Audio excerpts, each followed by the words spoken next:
बात उन दिनों की है जब प्राचीन काल के समय भारत में विद्यार्थियों को शिक्षा प्राप्त करने के लिए गुरुओं के आश्रम में भेजा जाता था। विद्यार्थी गुरुकुल में रहकर अध्ययन करते। वे पढ़ाई के साथ साथ अपने दिनचर्या के सभी कार्य को, जैसे गुरुकुल की साफ सफाई करना, पौधों को पानी देना और भोजन बनाना इत्यादि जैसे कर्तव्यों का पालन करते।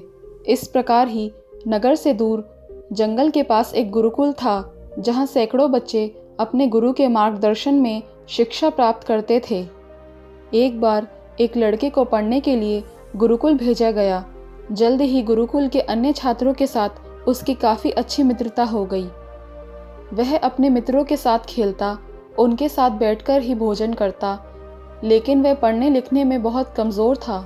वह लड़का अपने दैनिक जीवन के सभी कार्यों को बहुत ही लगन और निष्ठा से करता, लेकिन गुरु द्वारा उसे जो कुछ भी सिखाया और पढ़ाया जाता वह उसके समझ में नहीं आता, और इसी कारण से वह अपने सभी मित्रों के बीच मजाक का पात्र बनता था। और साल के आखिर में परीक्षा के परिणाम घोषित करने का समय आता है।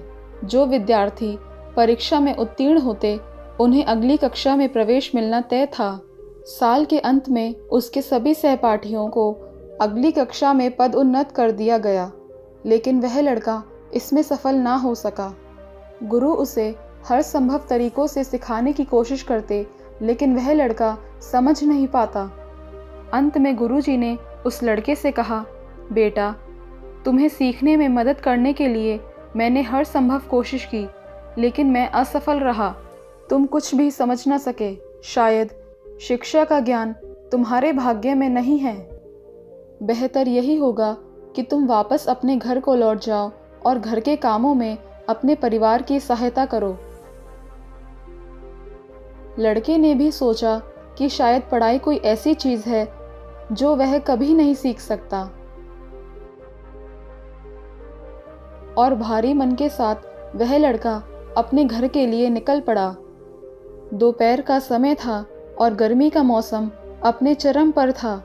लड़का पैदल अपने घर की ओर जा रहा था, जो गुरुकुल से लगभग 20 मील दूर था। उसके दिमाग में लगातार तरह तरह के विचार आ रहे थे। वह लड़का गुरुकुल की बातों को लेकर बहुत ही दुविधा में था। वह अपने विचारों के द्वंद्व में फंसा हुआ था। चलते चलते जब वह पास के एक गांव से गुजर रहा था, रास्ते में उसे बहुत जोरों की प्यास लगने लगी। वह पानी की तलाश में इधर उधर पानी ढूंढने लगा। इधर उधर देखने पर उसने पाया कि कुछ महिलाएं एक कुएं से पानी भर रही थी। वह पानी पीने के लिए कुएं के पास गया।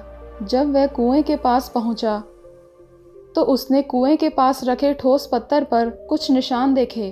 वह ठोस पत्थर जो रस्सी के नीचे कुएं से पानी निकालने के काम में आता था। पत्थर पर निशान बार बार रस्सी की रगड़ लगने से बने थे। वह लड़के ने महिलाओं से पूछा, आपने इस पत्थर पर यह निशान कैसे बनाया? महिलाओं ने जवाब दिया कि हम में से किसी ने भी यह निशान नहीं बनाया। इस पत्थर पर यह निशान इस नरम रस्सी के कारण बने हैं, जो कुएं से पानी खींचते समय बार बार इस पत्थर के ऊपर प्रयोग की जाती है। रस्सी के बार बार प्रयोग से इस पत्थर पर ऐसे निशान बन गए। यह सुनकर वह लड़का सोच में पड़ गया। उसने विचार किया कि जब रस्सी की बार बार रगड़ लगने से कठोर पत्थर पर निशान पड़ सकते हैं, तो क्या लगातार परिश्रम करने से मैं सफल नहीं हो सकता?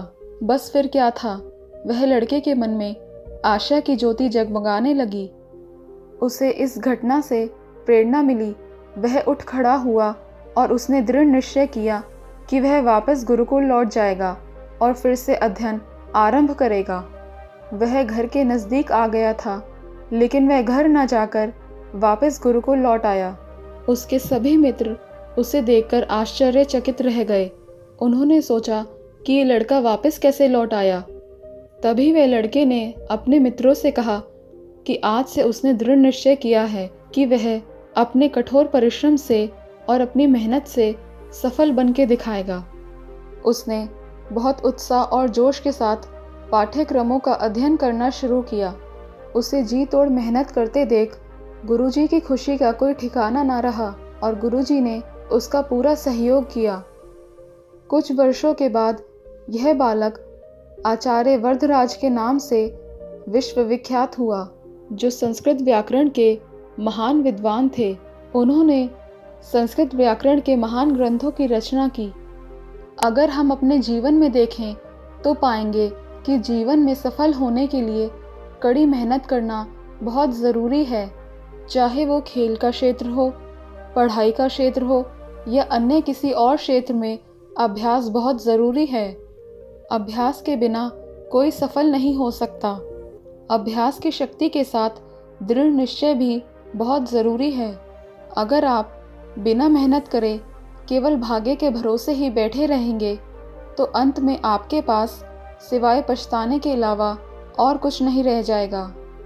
इस कहानी पर गौर करें तो पाएंगे कि पहले वह बच्चा पढ़ाई में बहुत कमज़ोर था और उसे कुछ समझ नहीं आता था, लेकिन अपने दृढ़ संकल्प और अथक अभ्यास से वह बालक एक महान विद्वान बने। यह उनके कठोर परिश्रम और लगन से अभ्यास करने के कारण ही ऐसा संभव हो पाया। इस कहानी के माध्यम से मैं उन सभी छात्रों को संदेश देना चाहती हूँ जो अपने जीवन में सफल होना चाहते हैं। मैं उनसे कहना चाहती हूँ कि आप अपने जीवन में दृढ़ संकल्प और अथक अभ्यास, इन दो गुणों को अपने जीवन में अवश्य लाएं। इतिहास ऐसे चंद लोगों की ही कहानी है जिन्होंने इन दोनों गुणों को अपने जीवन में अपनाया है।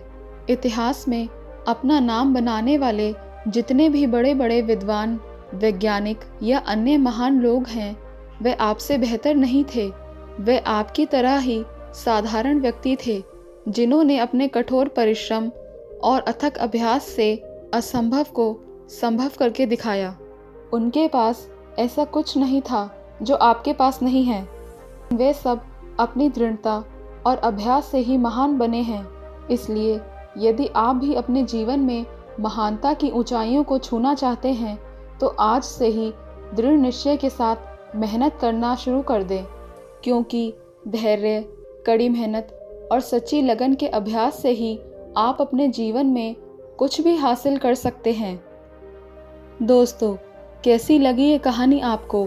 अगर कहानी अच्छी लगी हो तो वीडियो को लाइक करके चैनल को सब्सक्राइब ज़रूर कर लें। तो मिलते हैं अगली किसी कहानी में। तब तक के लिए अपना ध्यान रखें।